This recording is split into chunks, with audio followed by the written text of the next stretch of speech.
The advice and opinions expressed by the host of Autism Live and her guests are meant solely as suggestion and should not be in any way construed as child-specific advice. The Center for Autism and Related Disorders advises working with a board-certified behavior analyst who has experience with autism before starting any intensive behavioral intervention. Any choices you make in determining your child's treatment are completely at your own discretion.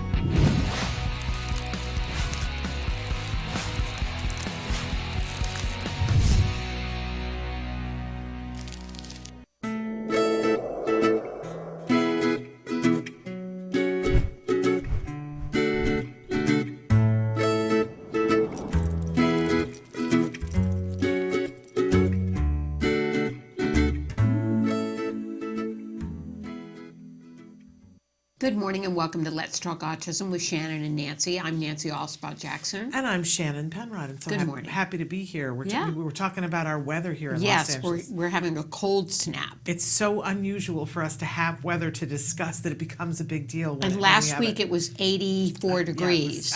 Last week on Saturday, somebody literally said to me here in Los Angeles, well, now that it's summer. And I burst out laughing. We're standing in a parking lot, and I was like, did you just hear yourself? And she was like, what? I said, you just said now that it's summer, and she still wasn't getting it. And I said, it is February 1st. Right. It's not summer. And she was like, oh, I guess you're right. We might still have some cold weather. Because she was saying, I got to get these clothes out and whatever. Yeah. You've lived back east. Yes. You know, I grew up in upstate New York, went to college in upstate New York. And, most closets, people out here go, what? But most closets, at least one closet in your house in upstate New York, you have the front closet and the back closet. Right. So it's a deep closet and there's a rod in the back. And so you take all your summer clothes and you put them there and pull the winter clothes up and then vice versa. And people out here go, what? I know. They've never heard of that. Yeah, seasonal wardrobes back east. Yeah. And we have that a little bit here. A little bit, but you don't bother to completely rotate out. Right. But I just thought that was funny. Well, now that it's summer, February 1st. Hey, can I say something that isn't on our agenda that I forgot to put on there? That starting last night at midnight, a new show started on Netflix, and everybody needs to be watching it. What's it called? Lock and Key. Okay. And one of the people who has a recurring role in it is our very own Kobe Bird. Oh, wow. And so you guys need to start binge watching. Okay. I can't wait to get home today because it came out at midnight last night, and I can't be up at midnight watching things, but I can't wait to go home today because I'm going to binge watch. There's 10 episodes. Season 1 is out. And it is based on a comic book. Stephen King's son, his name is Joe Hill, I guess, wrote this, graphic novel. Graphic novel. Comic book. Graphic novel, a series that was very popular called Lock and Key. And they turned it into a series on Netflix. And it looks like it's poised to blow Stranger Things right out of the water. Okay. Because there's something, I don't really know because I didn't read the graphic novel, but I've been watching all the trailers from it, and it's something about that there's a house that has keys, and there's a place that you can stick the key in the back of your brain and open it up, and it unlocks a room that is your brain, that you can walk into a space that is your brain. Wow. And that each person's brain looks different, and it's very like all these special effects. And my understanding is that Kobe plays Rufus, who lives next door to the people in the Key House, and he, in the graphic novel, is on the spectrum, and he helps to keep the grounds of the Key House, but he gets involved in what happens as the 10 episodes go on. All I've seen are pictures of him shoveling snow thus far. But I can't wait to see. And how awesome is it? Netflix has demonstrated a real dedication to making sure that individuals that are on the spectrum are portrayed by individuals on the spectrum. Yeah. Gotta love that, Netflix. So It's great. I get goosies. So everybody tune in. It's there now. Go watch it and see Lock and Key with the fabulous Kobe Bird. We're going to have him on the show at some point. It's just he's a little popular right now. Okay. So, fan-o-matic. Okay, so we got a big show today. Yeah. I'm very excited. Yes, we're going to talk a little bit about the upcoming presidential elections.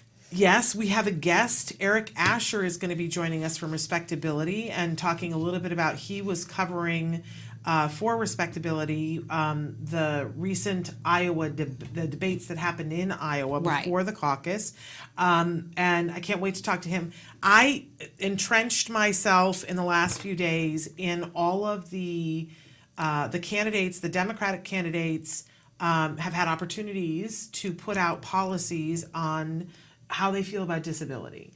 Notably, not everyone has put out a policy. Okay. And we'll talk about who didn't in just a minute. But I've gone through them. Okay. I can't wait to hear I read what your every take single is on one it. and kind of made myself a chart for who did what, and I have some opinions. It should be noted that these are disability policies, so they Not specific to autism. That's right. And we're waiting to see, in the last campaign, Hillary Clinton put out an autism-specific plan. Yeah. It's very exciting. And we are very hopeful that candidates will do that again. I think they're poised to.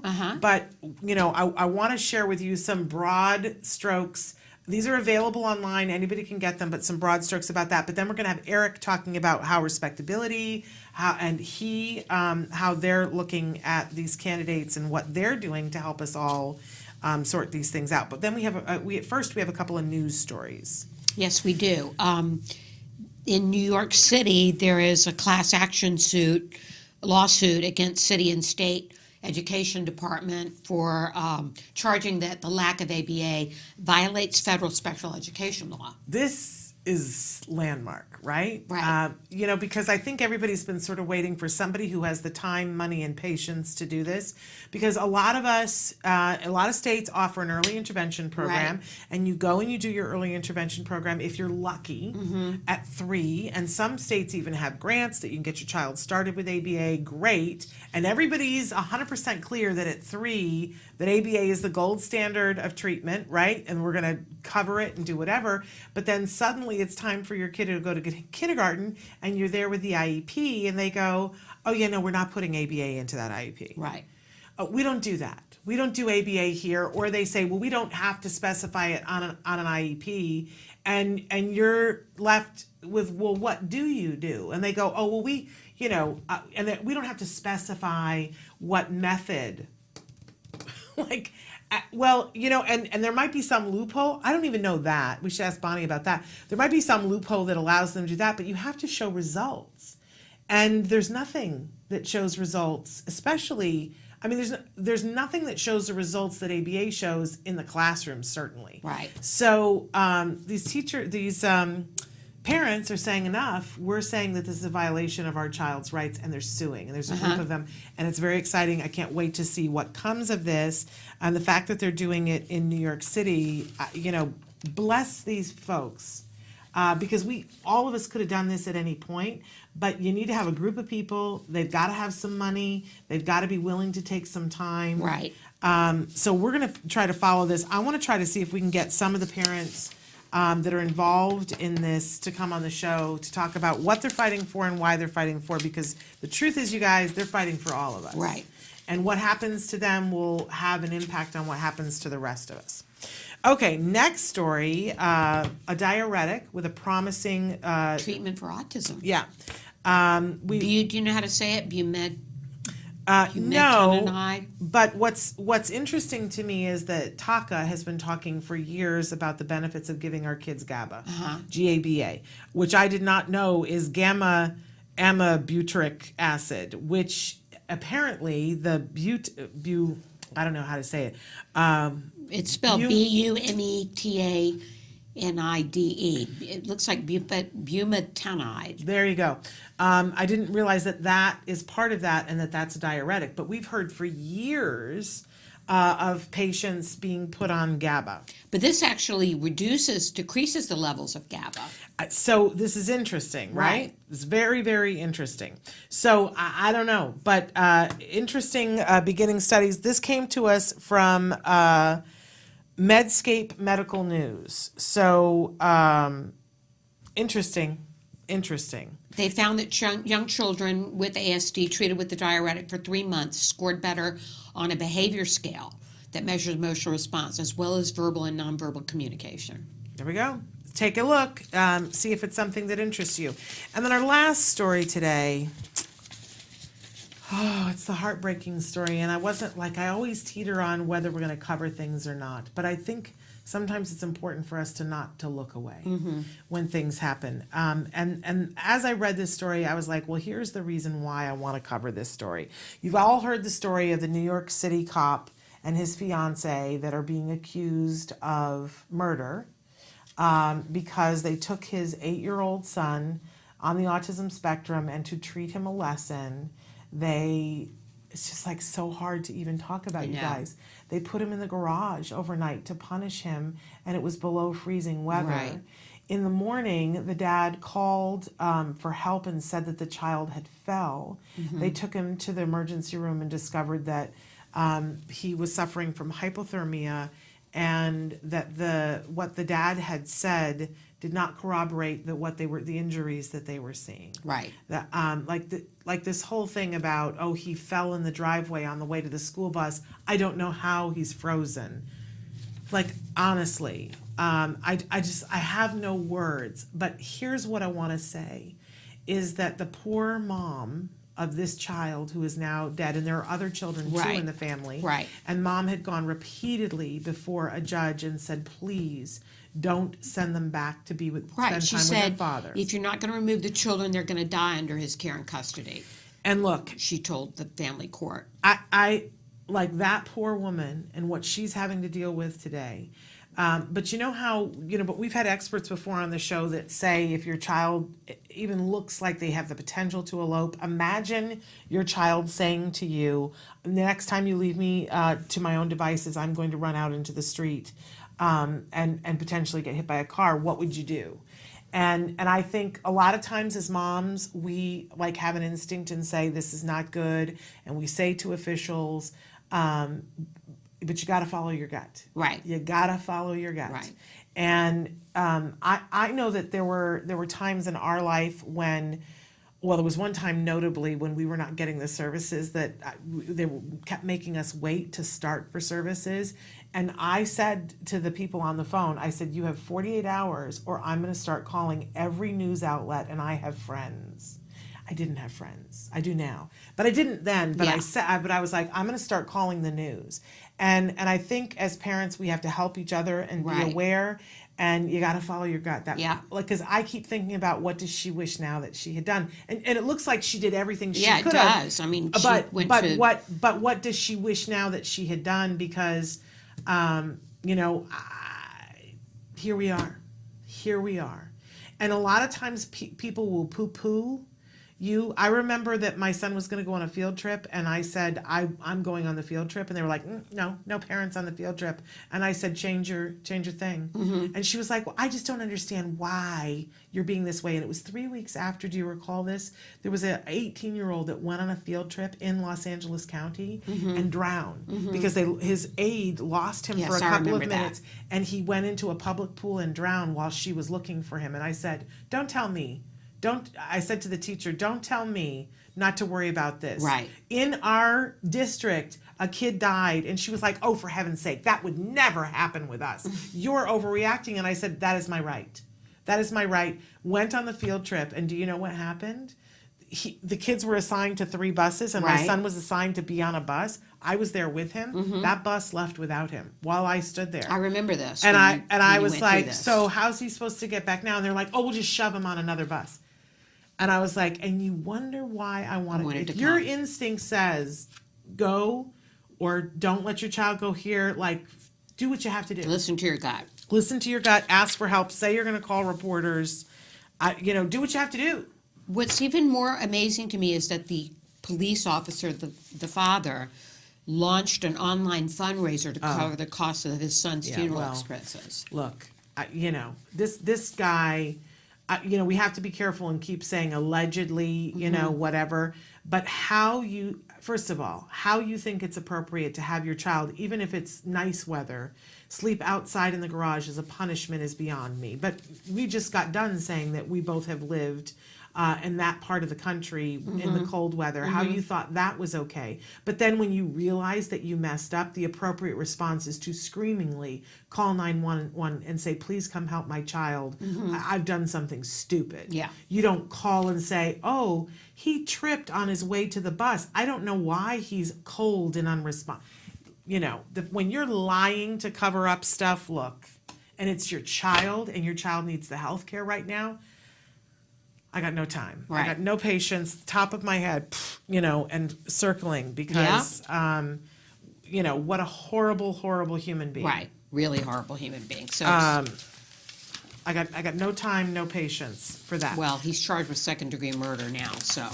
Yeah, well, yeah, okay, We're so, going to take a break and then come back and we'll talk a little bit about the candidates. yeah, should we do that? Let's do that, because Yeah. I've got the reports here, and Okay, we're I'm gonna go over. anxious to hear about your Yeah. homework. Okay, stick with us, we'll be right back. Hey, I'm Candace Cameron Bray, Tom Bergeron. You're watching Autism Live. and you're watching Autism Live. And you're watching Autism Live. You're watching Autism Live.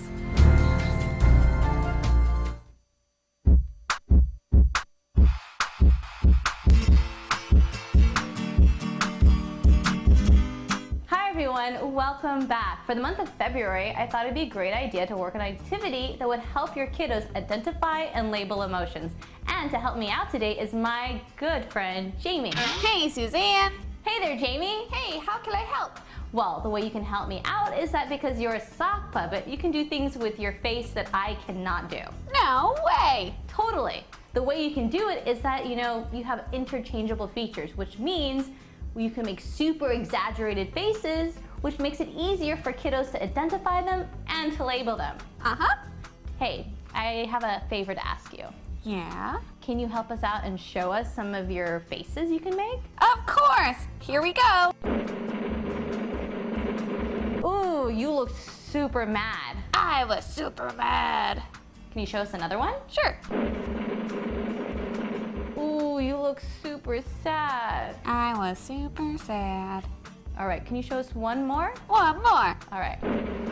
You look super excited. I was super excited. I am too. You know why? Because I really want to show everyone how to make a little buddy like you. So Hey. let's get started.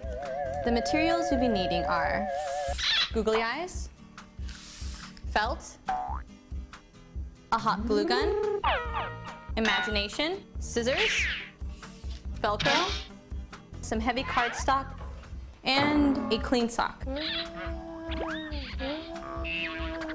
All right, let's get to it. So the first thing you want to do is you're going to grab your sock. Hopefully it's not dirty and used. It's a clean one. And what you're going to do is that you're going to take your sock, fold it in half like so, and then you're going to take your scissors and cut down. The reason we're doing this is that we're going to make an area for the mouth. The next thing you want to do is you want to trim the inside a little bit, because if you don't, it's going to have an overbite. So I'm just going to take my scissors and just trim a little bit off, not much. Now that this guy is ready, I'm going to take a hard cardstock or note card or whatever you have that's a piece of paper. I'm going to fold it in half. And what I'm going to do with this is going to be the inside of its mouth, the kind of reinforcement so you're able to move its mouth around. So I'm going to just cut it into an oval. And don't worry, if it's a little too big, you can always trim it. With this sock puppet project, the materials we'll be using, like the hot glue, is not something for children. So this is something you're going to be doing by yourself and then asking your child to join in once the puppet is ready to go. All right, now that I got that out of the way, let's start gluing. I'm going to take my hot glue gun and I'm going to glue it on the paper. Okay, once I have that, I'm going to put that in the inside of its mouth, and then I'm going to take the sock and then pull it over the edge and cover it with the glue. All right, so now that I have the bottom part done, I'm gonna do the same thing to the top. So now that we have this part assembled, what we're gonna do is we're gonna take a piece of felt and we're gonna cover this area so you don't see all the scraggly stuff. So I have my piece of felt right here. I'm gonna fold it in half and I'm just gonna cut out a similar oval shape. And again, don't worry, If it's too big, you can always trim it after we glue it on. I'm gonna glue it inside. All right, now we got pretty much the base of the sock puppet. He's got a moving mouth, but wait, he's got no features. We gotta help him out with that. So what I'm gonna do is I have these pieces of Velcro that I bought that are already sticky on the back, which makes my life a lot easier.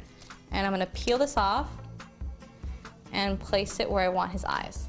So one there and one there. And then I'm also gonna put them also along his mouth. And then if you want to get fancy, you can put some for his eyebrows as well.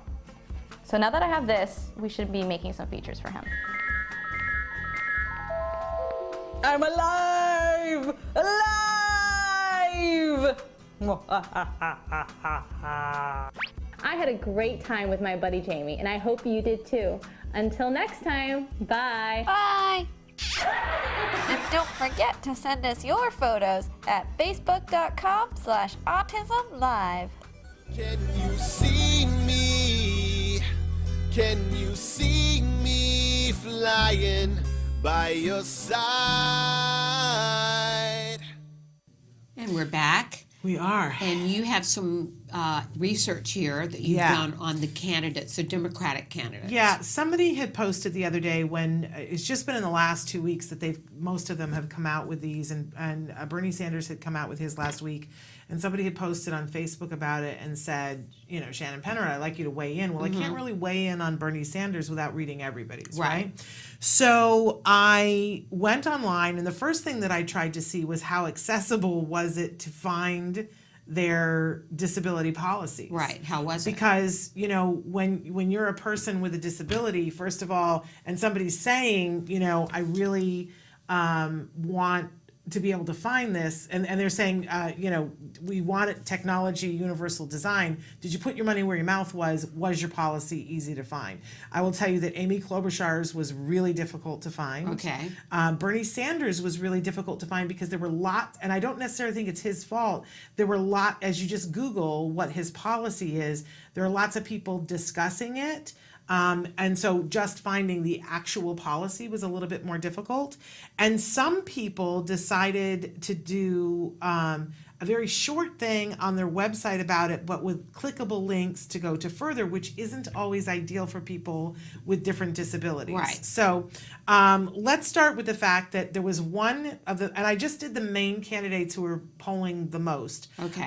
But I included Bloomberg, who has not Right. yet been involved, and he was the one and only candidate that does not have a disability Interesting. policy. And it's very notable because he has a website that's very comprehensive that lists like 22 different policy things. Like you can read what Bloomberg says about, climate change. Right. He's got all these other things, but he doesn't include a disability. Now, it might be that within each one of those, he has a little blurb, but that would be exhausting to Right, find. of course it would. There's no disability Maybe policy. we should call him out on that. And Well, I think I just did. let's hope he's watching. why Somebody isn't with it. there a policy there, Mike? I mean, come on. Okay, so. But I you want to show start you with? I want to show you just like and these are, I printed them out and they're double-sided. And now some people have more print, a bigger print than others, but let's just start with, okay, here's Andrew Yang's. Okay. And it's super thin. Okay. It is basically this page. And there are Right. some clickable links, but it's not much. It's not very comprehensive at all. I was shocked at this because he's got a child on the spectrum, Right. which he references on his one-page Okay. thing. So we're supposed to take it that he knows. Then we get to Biden's, and Biden's is very thin, but his is full of clickable links, which I Okay. don't think is very accessible for people on with the spectrum, disabilities. right. But it doesn't, even the clickable links, he doesn't have a whole lot of categories. He broad strokes, right? No specifics. I think little to nothing specifically about autism. Then we get into the people who had the bigger, thicker, meatier reports. Senator Klobuchar's, which is a little bit thicker, quite a bit of meat in it. She gets specific. A lot of it she talks about what she has put in place in previously, that this is not the first go round for her, Okay. that she's already been very involved with the rights for folks with disability, and a little bit of policy about what she would do moving forward. But I wanted to mention what they titled them, because Okay. how interesting is this? Yeah. Mike Bloomberg's is titled Cricket, Cricket, Cricket. Right. Right? Andrew Yang's is Policy Care for People with Disabilities. Okay. All right? Almost like somebody phoned that in. I'm just going Right. to say. Biden's is Americans with Disabilities. Okay. Klobuchar's is Plan to Protect Equal Rights. She's very big about the equal Right. rights and provide opportunities for people with disabilities. And that pretty much describes Yeah. what she's got. Okay, let's move on to Elizabeth Warren's, which is one of the bigger ones. Okay. And because she's a former teacher, there's a lot in here about education, and she specifically cites autism a couple of times. Hers is Protecting the Rights and Equality of People with Disabilities. I will say that she goes off onto a whole other area where she's talking about the Green New Deal and how that has to include folks with disabilities, which I thought that was really interesting, and really, really delves into the education piece full force. So that's Okay, great. Elizabeth Warren. Then we have, this is Bernie Sanders. Now, his is very small print, which I'm like, guys. Right. Looks to be pretty extensive. it too. is, it is the most comprehensive. Okay. However, it is notably pure disability. It does not segment out into autism and other specific disabilities, except when it's a policy like something for accessibility for blind folks or something specific for deaf folks. But it doesn't cite autism in here, Okay. which is why we think that there is an autism plan hot on its heels, because it is very comprehensive. And here's what I loved about Bernie's, Okay. is that he doesn't just talk about, I will put this policy in the beginning of it. He has a long list of executive actions that he will take and how they will benefit folks on the spectrum, and they are game changers. Okay. He's like, I will take this executive action, so we don't have to wait for legislation Right. to push through. He cited this is how no other candidate Okay, did- that's did really- specifically that.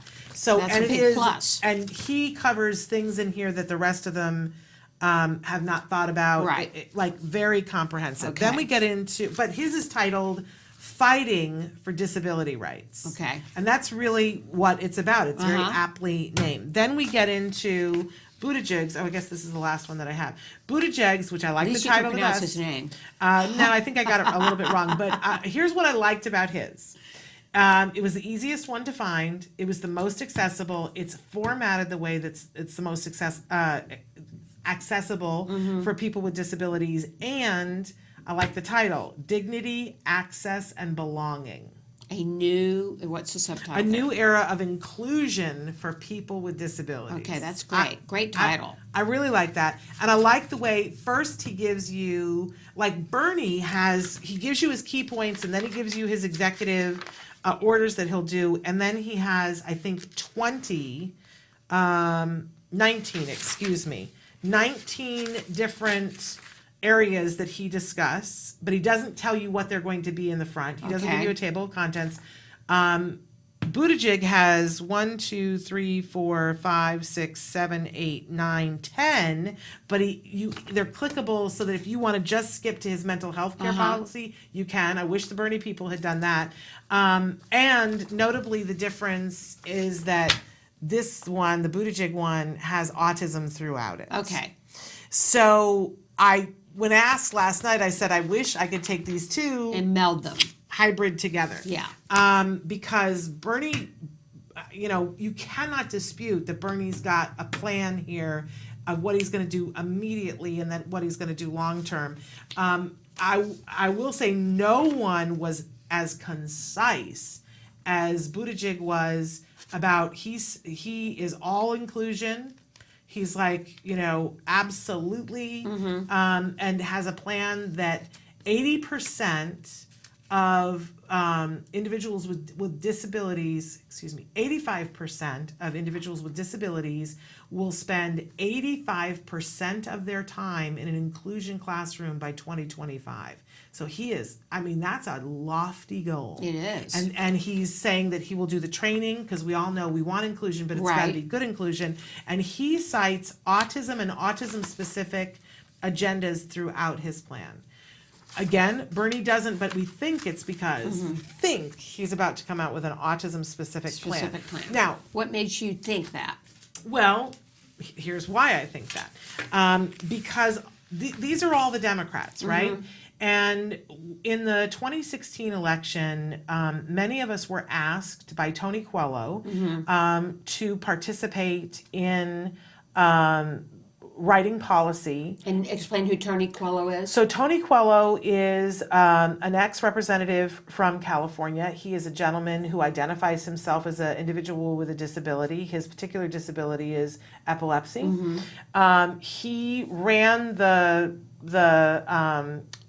he was very involved I think he was the campaign director for the first bid for presidency for Hillary Clinton. And then in this last one, she named him as her disability advisor. And he put together a team of people across the United States in many different factions with many different disabilities and people who were parents of people with many different disabilities. And there were these 9 different committees that you could choose to be on. I served on the education committee, and the whole purpose of this, and we met for a full year before the election, and we would argue over policies. And one of the most disappointing things for me, and I think a lot of people, was that we were able to see what the policy was that was being shaped, and we were excited. Right. We were excited, and then, beyond, when she did not win, it was like, ooh, those policies, where are they? Right. Well, Tony Coelho and a group of people stayed together. I did not opt to continue being a part of, but they have continued to keep writing policy, and they have reached out to all the Democrats and said, we have this policy that have been worked on by all these people, we'll make it available. So you can see some of that work in each one of these policies. And I think, I feel like,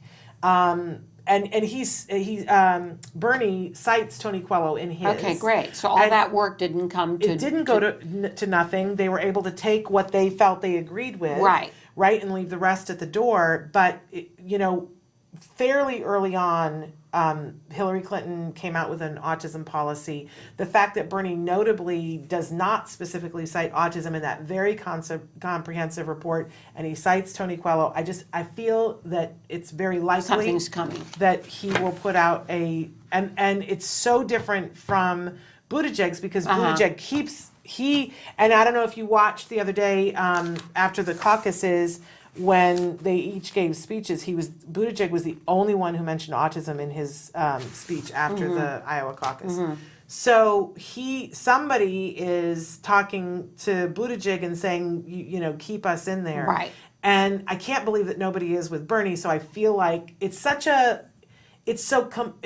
notable that it's not in there, that I think that the plan is coming. I hope it is. I hope so I hope too. it is.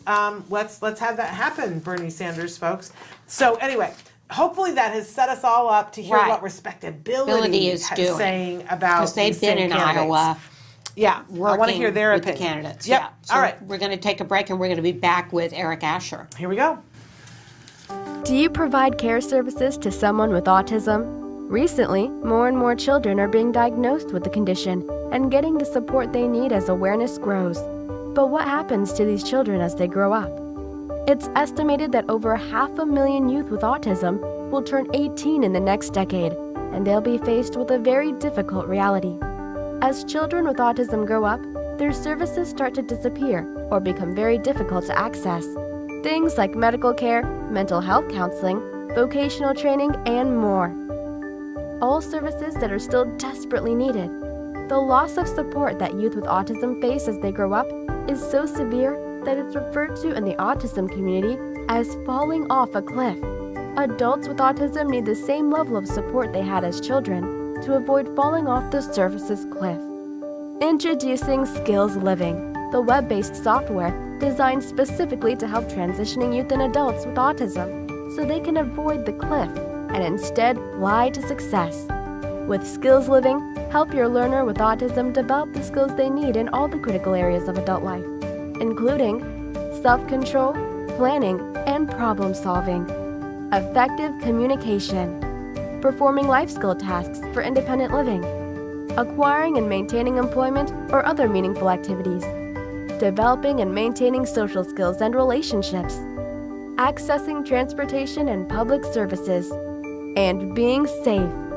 Skills Living includes a comprehensive assessment, a data collection mobile app, behavior intervention plan builder, and automatic progress reporting.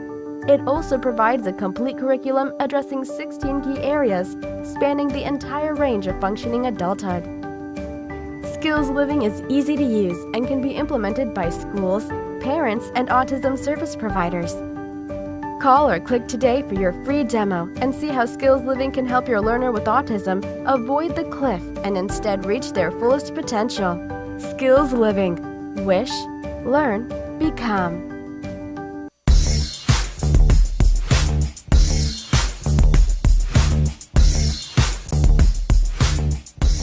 Parent to parent, having a compliant child is one of the greatest things on earth. But frequently we ask ourselves, why doesn't my child listen? Well, here are some tips to help us to get a listening, happy, compliant child. First, we want to make sure that we make compliance worthwhile. Whenever your child does something that's compliant, make sure that you praise them and heap rewards on them that are meaningful to them, things they really want. One of the things that we have to be mindful of is that if the child isn't compliant, we have to praise more often. Just heap it on. If you say to yourself, there's nothing to praise, they're not doing anything that I want them to do, then ask them to do something that they already want to do. This is a really tricky way of being able to praise them. And then, of course, the last thing that we want to do is catch them doing good things when they least suspect it. And make sure you heap that praise on, because having a compliant child is one of the best things in life. Token economies are a great way to get to good behavior with your child.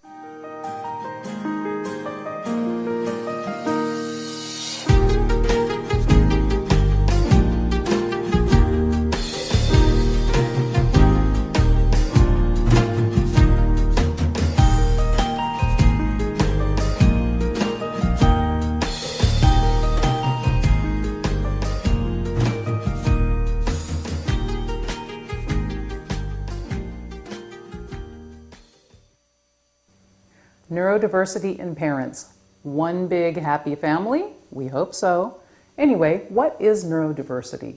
Everybody's talking a lot about it these days. Neurodiversity means that there's a view that people with autism just have a different way of being, and they should be honored for that. And then parents oftentimes look at autism as a disability or a disorder, and that can create some conflict. We sometimes throw up our hands, neurodiversity or neurodiversity. There can actually be some issues around this that we need to think about together. First of all, neurodiversity could be positive because it can create more of kind of a sense of acceptance in society. Yes, these people have autism, they're just different. It could possibly help create a sense of self-esteem that's improved in people with autism. They just realize, okay, I'm not damaged, I'm not bad, whatever, I'm just different. So that could be useful. On the downside, it could be an excuse to not give services to people with autism, to not have much empathy for their parents, and to not look at ways that they can be helped. And in many people that have autism, they do very well. Other people do not do well at all. They can't access services. They cannot enjoy their life. They're in pain. So it is important that we understand it's not just one issue. So how do we solve this when we look at neurodiversity? I think we have to look at it this way. It's kind of like when you have that big family dinner at Thanksgiving and everybody's around the table. You got your uncle, your aunt, your kids, your parents. Everyone has an opinion. It doesn't necessarily mesh. And I think the way that we need to think about this is we need to respect each other's opinion, because actually we need each other. We need to be allies on this. The outside world is a big place for people with autism spectrum disorders and their families. We have to remember, we're one big, happy, dysfunctional family, and we need to behave that way. We should respect each other, listen to each other, and we will all have a great time when it comes time to get together and celebrate the lives of people with autism. And welcome back. And with us now we have Eric Ascher. Eric is Communications Associate for RespectAbility, and we're going to hear about that organization from him. Welcome to the show, Eric. Hi, I'm happy to be here and talk about what we're doing. Good to have you. Let's talk about RespectAbility and what they do. So Respectability is a nonpartisan, nonprofit organization, and our goal is to fight stigmas and advance opportunities for and with people with disabilities so that they can participate in all aspects of the community. That's our mission. So. Wonderful. And Eric, we understand, when you guys come on my radar is usually right around election time. And you certainly came on our radar a couple of weeks ago because you and another individual were helping to, I guess it was two other individuals, were helping to cover the Democratic presidential primary debate that happened right before the Iowa caucus. Tell us a little bit about what you guys were doing there and what that was like. Sure. So from January 10th through 15th, I was in Iowa, all over the state, trying to meet presidential candidates and talk with them, get them on the record on disability issues. And it's personal to me because on the spectrum myself, and so I care what the candidates are proposing to increase employment among people with disabilities, because I spent 2 years after college looking for a variety of opportunities for myself. I care about fighting stigmas because I was bullied as a child and young adult, and I know that my childhood would have been a lot easier if our differences were celebrated and not mocked. So basically, it was personal to me. I got to go to lots of different candidate events.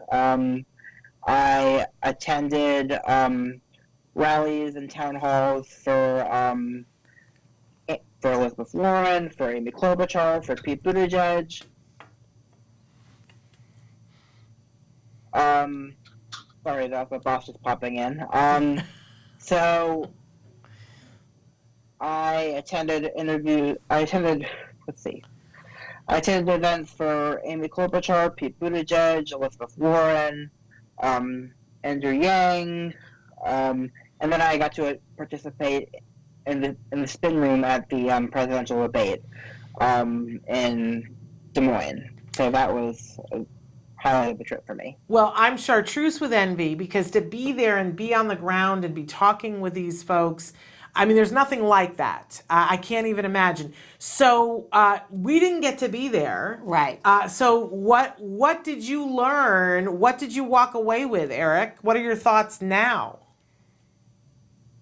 Well, what I walked away with is videos of 3 of the candidates, which are on our website at voteability.com, and got responses to our candidate questionnaire from 5 of the leading candidates. We have responses posted from Buttigieg, Warren, Klobuchar, Sanders, and Yang on our website. And they went in detail on lots of different disability issues that affect people. So.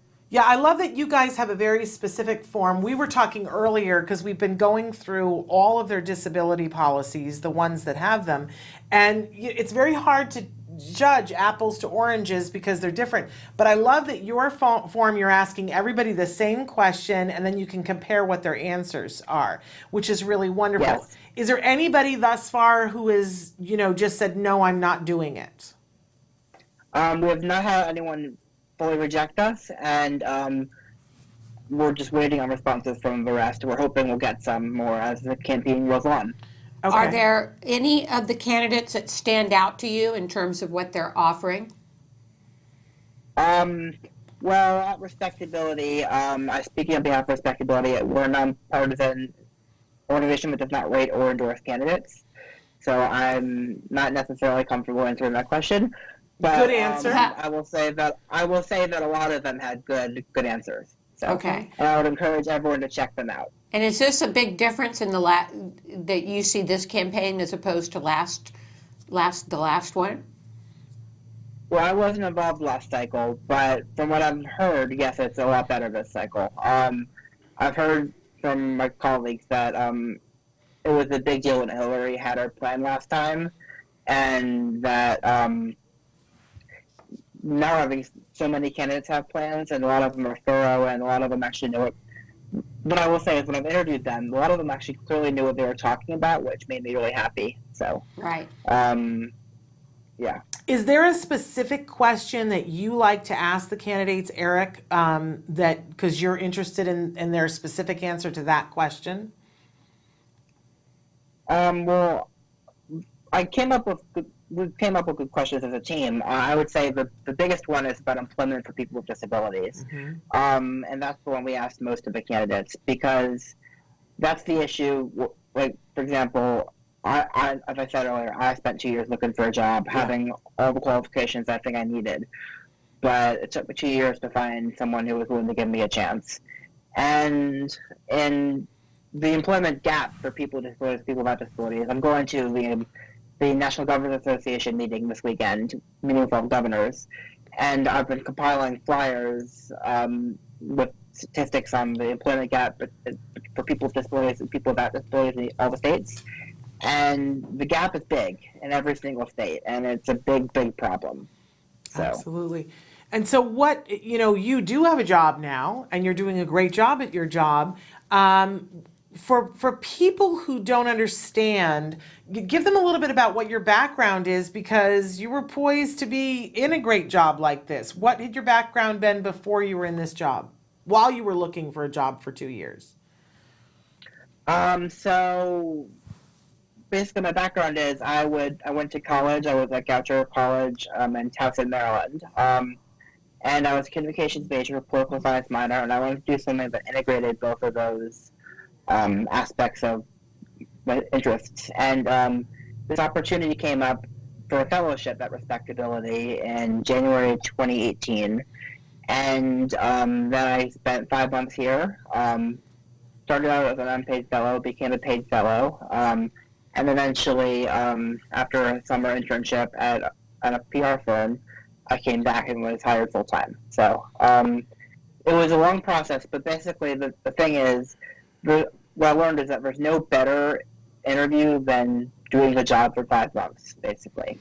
So. Well, that was going to be my next question, because some of the candidates in their policies detail what they want to do for education, and it includes things like internships and apprenticeships and fellowships. And I was wondering what your opinion about that is, but it sounds like you're a fan of that it works. I'm a fan of whatever works. I know RespectAbility, I'm not on the policy side, but I know one of the best practices that we like to promote is called Project Search. And they have an extremely high success rate, and it's basically an apprenticeship program for people with disabilities, on-the-site job training, and they get trained on the job, and then they have a high percentage of people who graduate the program and actually get hired. So, wonderful. Basically, there are best practices that work. There are things that employers and governments and politicians can do to make things better for people with disabilities, and it was good to be able to get them on the record, trying to see what their plans are. Yeah. Now, you mentioned that you're nonpartisan, so I imagine that there's some sort of a plan to reach out to the Republican side. Have you gotten anything? Have you gotten anything from them about what the policy would be on the other side? We've gotten a couple things. I mean, I was at a Bill Weld event in D.C. last week, actually. And that was interesting. He talked a little bit about disability. I was not able to film it, but if I did, I would have written something about it. And, yeah. You're a very busy man, Eric. Yes, you are. And we understand that you've taken time out of your busy day. That you can tell them you're live with Autism Live right now. That you're occupied. I've been trying to. That's okay. I mean, we know this happens to us too. But Nancy, I'm not letting you get a word in edgewise. It's okay. But I want to know, now that you've gotten some of these reports from these candidates and you're waiting for some for the others, what's the next step for RespectAbility? Because this election season is only just begun. So we are going to continue to reach out to presidential candidates on both sides of the aisle. We are going to hopefully get more and more responses to our questionnaire. We're also going to be working, I think, on the questionnaire for governors and Senate candidates in all 50 states as well. We're a small organization, so it's a bandwidth issue. We would like to do every House race as well, but we're focusing on governors, senators, and presidential candidates. And where can we read all of these things? What website do we have to go to, Eric? Well, we just bought a new domain name, votability.com, which I plugged earlier. Or you can go to respectability.org for more about respectability. Okay. But yeah, votability.com is where all the candidate questionnaire responses will be posted. And you have the responsibility report on that website? Respectability report, it's actually for the same, it redirects to respectability report, so. Okay, great. Well, congratulations. You guys are doing a great job. Yeah, and thank it's you. very appreciated. And I'm excited for you that you're getting to meet all these people and keep it fresh in their minds that they need to have plans for people of all abilities. Yes, the disability community deserves to be addressed. We're the largest minority of the country, and a lot of times people don't talk about our issues, so it's good to see that that's starting to change. Great. Thank you for all you're doing to put that in the forefront. Thanks for being with us, Eric. We Yeah, really thank you. we appreciate Thanks the for having time. me. All right, you take care. Bye-bye. Bye-bye. What a wonderful young man. Yeah. Doing a he's wonderful doing job. great work.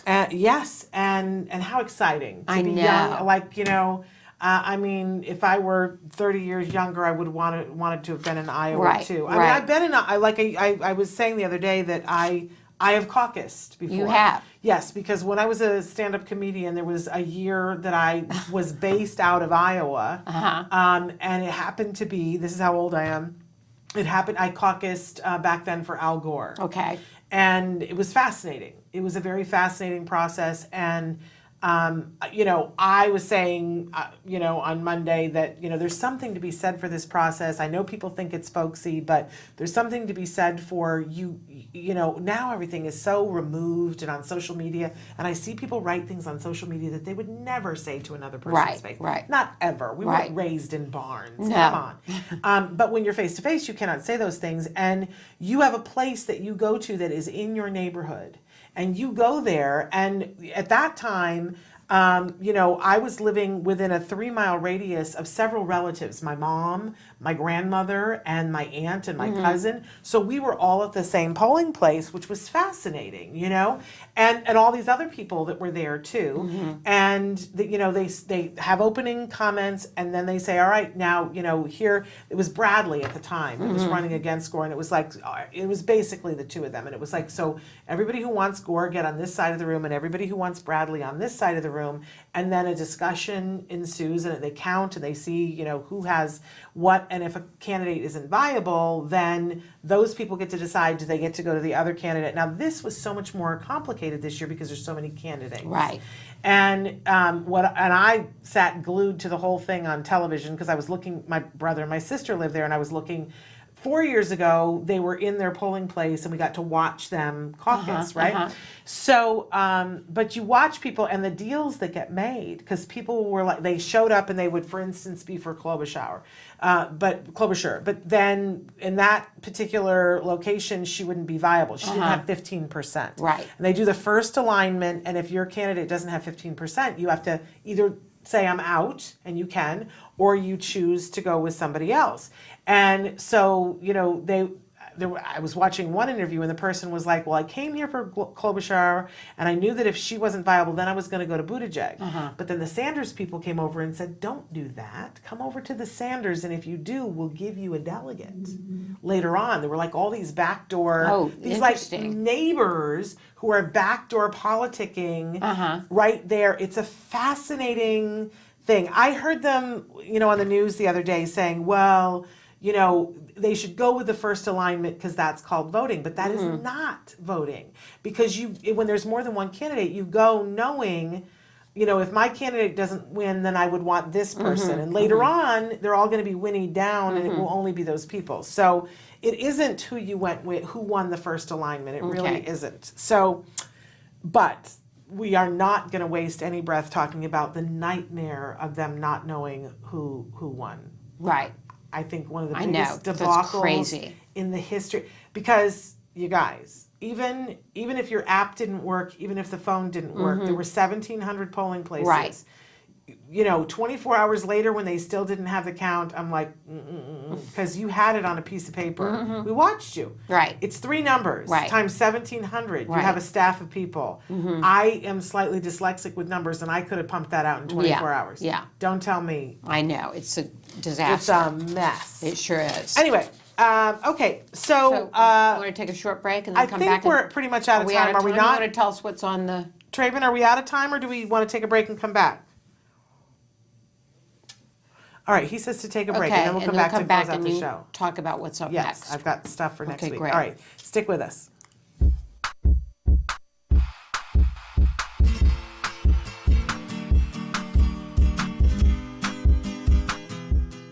Hi guys, welcome back to Smarty. It's February, and for this month, we have made a template for you. You can find it on facebook.com/autism-live, and this activity works on your child's pincer grasp. So let's get started. The materials you'll be needing are scissors, a hole puncher, a glue stick, shoelace, cardstock, and our template that you can print from facebook.com/autism-live.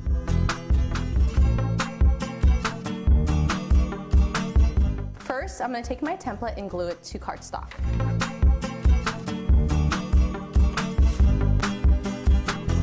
And the reason I'm using a glue stick is so that it doesn't ripple, because if you use the wet glue, it's going to make it all lumpy. Once I have my template glued to my cardstock, I'm going to take my scissors and cut out the heart. Now that I have my heart cut out, I'm going to cut out the holes with the hole puncher. This is where your child's going to take their shoelace and start threading through it. Now that I've put all the hole punches through the template, now I'm going to get my kiddo to come over and take the shoelace and start sewing the outside of the heart. Shoelaces are great because they have the tip already, making it easier for the child to thread it through the holes, and they come in great different colors and patterns. As you can see, we found some really festive hearts. Here's my completed Valentine. Now it makes sense, right? I love you so very much. As you can see, the child has a lot of opportunity to work on their pincer grasp and find mold as they sew around the heart. I hope you enjoyed doing this with your child. Until next time, craft on, guys. Bye. Can you see me flying by your side? And we're back, and why don't you tell us about what's on got horse in my throat? I had that yesterday. I felt this wind that that kept happening to me yesterday, where I'd be talking and then all I know. It's like takes it away. Tell from us me. what you got coming up for Monday. Okay, so on Monday, we're going to start out with clinical psychologist Mireille Beaucheneau. That's going to be fabulous. And then we have Joanne Lara is going to come on with John Brower from New Horizons. Joanne, of course, from Autism Works Now. Autism Movement Therapy. Yep. So she's coming on to talk about something that they've got in the works that's really exciting. It'll be John's first time on the show, but you guys always ask for Joanne. Joanne's back on Monday. Then on Tuesday, we have a Best of Temple Grandin, where we're featuring just videos with Temple. I know you guys love that. On Wednesday, we are going to have an autism expert here. I don't know whether it's going to be Dr. Doreen Granpichet or it might be Evelyn Kung, but we're going to have somebody. I'm going to make sure of that.